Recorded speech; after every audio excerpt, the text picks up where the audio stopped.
అబ్బా, అందరు సర్కార్ ఆఫీసర్లు గింత స్ట్రిక్ట్గా పనిచేస్తే మన తెలంగాణ ఎక్కడికో వెళ్ళిపోవు, ఎన్నడో బంగారు తెలంగాణ అవుతుండే. అయినా ఇన్ని దినాలు ఎందుకు రాకుండా వచ్చు ఈ ఐడియా? ఈ నడుమ ఏ సినిమాలో కూడా అట్లా చూపియలే. నీ ఇంటికి నా ఇల్లు ఎంత దూరమో నా ఇంటికి నీ ఇల్లు అంతే దూరం అనే శాస్త్రానికి సరిగ్గా సరిపోయేటట్టు పనిచేసిండ్రు. వీళ్ళతోని కడమోళ్ళకు కూడా ట్రైనింగ్ ఇప్పిస్తే మంచిగా అనిపిస్తుంది.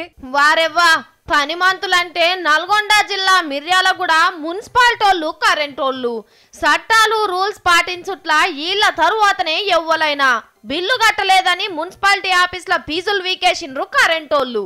అగ్గో, మీరేమన్నా శుద్ధ పూసలా?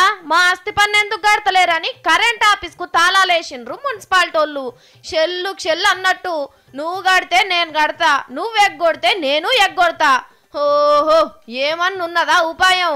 సిమ్మ చీకట్ల ఛార్జింగ్ లైట్లు పెట్టుకొని పనిచేయాల్సి వచ్చింది మున్సిపాలిటీ ఆఫీసర్లకు. పైకం పైలంగా వంచుండ్రి సార్లు. చీకట్ల 1000 నోటును 100 నోటు అనుకునేరు. వీళ్ళైనా ఇట్లా లైట్లు పెట్టుకొని పనిచేస్తురు గాని ఆఫీస్కే తాళాలేసే వరకు కరెంటోళ్ళు అడుగు కూడా పెట్టలేదు. ఇక ఇట్లయితే లాభం లేదని నలుగురు పెద్ద మనుషులు కూడి ఫలానా నాడు మీరు వాళ్ళ కరెంటు బిల్లు కట్టాలి, వాళ్ళు మీకు ఆస్తి పన్ను కడతారని పంచాది తషో వేసిండ్రు. హాగో గప్పుడు మున్సిపాలిటీ ఆఫీస్లో లైట్లు వెలిగినాయి, కరెంటు ఆఫీసు గేట్లు తీసిండ్రు. మొత్తానికైతే ఈ తీర్ల బిల్లులు వసూలు చేసుకున్నారు.